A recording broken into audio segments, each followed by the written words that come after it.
Going track banking थोड़ा सा, हमने वेलोसिटी डिस्कस करी थी, हम स्पीड को डिस्कस करना भूल गए थे।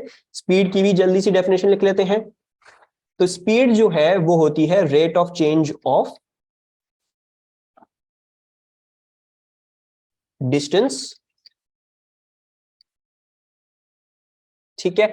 इसमें you do not need a specific linear direction, तो it is just the rate of change of distance.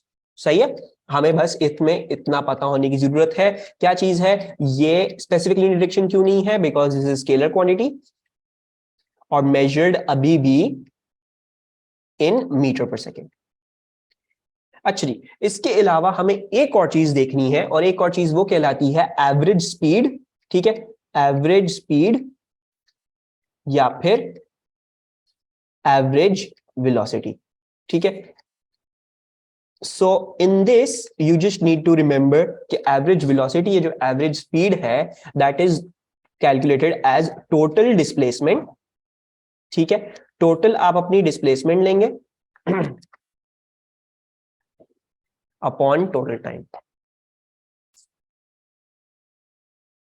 सो जो आपकी टोटल डिस्प्लेसमेंट होगी उसको आपने अपनी पूरी जर्नी के टोटल टाइम के साथ डिवाइड कर देना है।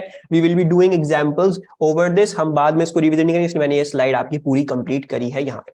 Now moving onwards, let's discuss acceleration, ठीक है। हमने वेलोसिटी डिस्कस कर ली, हमने डिस्प्लेसमेंट डिस्कस कर ली, लास्ट चीज रह गई है हमारी पूरी जो मेन चीजें हैं इस टॉपिक की वो डिस्कस हो जाएंगी। So let's discuss acceleration. Acceleration क्या होती है, तो हमारे पास है rate of change of velocity, acceleration कहलाती है the rate of change of velocity.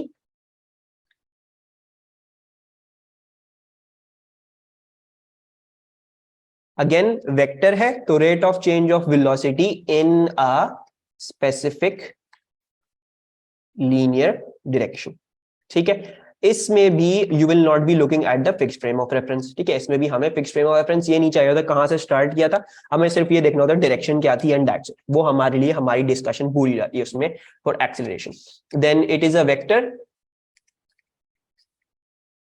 measured in metre per second square. Okay, कल की तरह ही जैसे हमने वेलोसिटी की स्लाइड बनाई थी, आज हम एक्सेलरेशन की वैसी ही बनाएंगे। तो एक्सेलरेशन क्या है, acceleration is the rate of change of velocity dv by dt। dv by dt अगर किसी को समझ में नहीं आता है तो it can be delta v upon delta t, यानी change in velocity upon change in time, ठीक है। और हमने क्या डिस्कस किया था, अगर हम रेट्स में से ये वाली चीज y एक्सिस से प्लॉट कर दें, ये वाली चीज x एक्सिस से प्लॉट कर दें, तो ये क्या चीज बनेगी, ग्रेडियंट। Very good. तो जैसे डिस्प्लेसमेंट टाइम में ग्रेडियंट वेलोसिटी था, तो इसमें भी एक्सेलरेशन जो है वो होगी gradient of a velocity time graph, ठीक है। So let's write this again, delta we upon delta T, ठीक है। एंड आपके कोर्स में जितने भी रेट वाले फॉर्मूलाज हैं, जितने भी, ठीक है, चाहे करंट का हो, चाहे किसी और चीज का हो, मोमेंटम का हो, वट एवर, उसमें आपको ये चीज जो है वो बहुत पक्की होनी चाहिए है कि अगर रेट का ऊपर वाली चीज y एक्सिस पे, रेट का नीचे वाली चीज x एक्सिस पे, तो जैसा भी ग्राफ बनेगा, ठीक है, what ever graph, may be something like this, let's draw something like this, ठीक है। ग्राफ्स कैसे भी बन सकते हैं, ग्राफ्स की शेप को भी हम फिलहाल डिस्कस नहीं कर रहे हैं। अगर मैं इस पॉइंट पे इसकी टेंजेंट बना के इसका ग्रेडियंट निकाल दूं, ठीक है, तो ये ग्रेडियंट किसके बराबर होगा, ये होगा बराबर एक्सेलरेशन के, ठीक है। और कल ही जैसे हमने देखा था, हम डेफिनेशन को एक डिफरेंट तरीके से भी लिख सकते हैं। कैसे, एक्सेलरेशन को अगर मैं डेल्टा टी से मल्टीप्लाई कर दूं तो क्या आएगा, चेंज इन वेलोसिटी आएगा, ठीक है।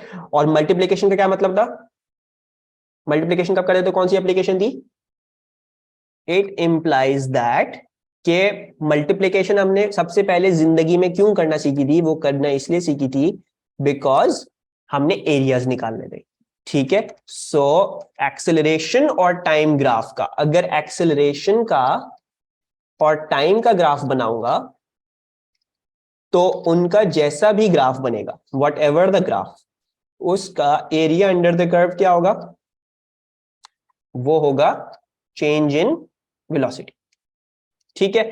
Because change in velocity equals to acceleration into the change in time. So ये आ जाएगा आपके पास डेल्टा वी ठीक है, अगेन मेक श्योर करना ये क्या है, ये चेंज इन वेलोसिटी है। इसका मतलब ये नहीं होगा कि एरिया ग्राफ निकाला तो जो वहां पे एक्चुअल वेलोसिटी वो आ गई, नहीं, वो आएगी कि इस पॉइंट पे जो वेलोसिटी थी और इस पॉइंट पे इस टाइम पे जो वेलोसिटी थी और इस टाइम पे जो वेलोसिटी थी, उन दोनों की सब्ट्रैक्शन आएगी, v2 माइनस v1 आएगा। ठीक है, तो दोनों की सब्ट्रैक्शन आएगी। अगर ऑब्वियसली जीरो से ले लेते हो, टाइम जीरो से पूरा ग्राफ का एंड कर लेते हो, तो फिर एक्चुअल वेलोसिटी आएगी। लेकिन अगर कोई बीच का पार्ट ले रहे हो तो सिर्फ और सिर्फ चेंज आ सकता है। ठीक है, एनी प्रॉब्लम्स इस स्लाइड में? Actually now one last thing, आपके कोर्स में इन एएस, ठीक है, एएस फिजिक्स, ये सबको पहले से पता भी होगा, यूज भी करते होंगे, but I am still going to put this pointer down. G की value you are going to take as 9.81 downwards. ठीक है, अब भी मैंने इसको ना -9.81 बोला है, ना मैंने इसको पॉजिटिव 9.81 बोला है, मैंने इसको लिखा है 9.81 डाउनवर्ड्स। नेगेटिव या पॉजिटिव वो मेरे ऊपर है। ठीक है, कब होगा कैसे होगा वो मैं सब समझाता हूं, कैसे होगा क्यों नहीं होगा। ठीक है, but it will always be for acceleration we don't need a fixed frame of reference. जैसे आपको वेलोसिटी के लिए ये नहीं चाहिए कि मैंने कहां से शुरू, आप मैंने तुम्हें बोला कि ये गाड़ी जो है वो 20 मीटर पर सेकंड से जा रही है, तो we do not need a starting point उसके लिए, हमें उसकी वेलोसिटी डिफाइन करने के लिए स्टार्टिंग पॉइंट नहीं चाहिए। इसी तरह एक्सेलरेशन भी है, you don't need the starting point to define, तो उसमें स्टार्टिंग पॉइंट को हम देखते ही हैं, we don't care about the starting point in acceleration. ठीक है, एएस फिजिक्स में g 9.81 downwards is the acceleration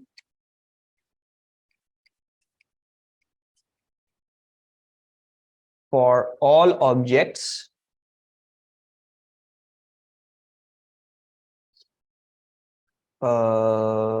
for all objects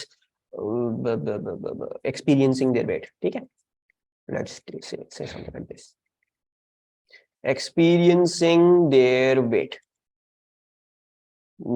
Now हमारे एएस में जब भी हम वर्टिकल मोशन की बात कर रहे होंगे तो वर्टिकल मोशन में हमें g 9.81 डाउनवर्ड्स लेना होगा, पॉजिटिव या नेगेटिव हम डिस्कस करते हैं, इस पे क्या होगा क्या नहीं होगा, हम इस पॉइंट को भी क्लियर कर लेते हैं अभी थोड़ी देर में।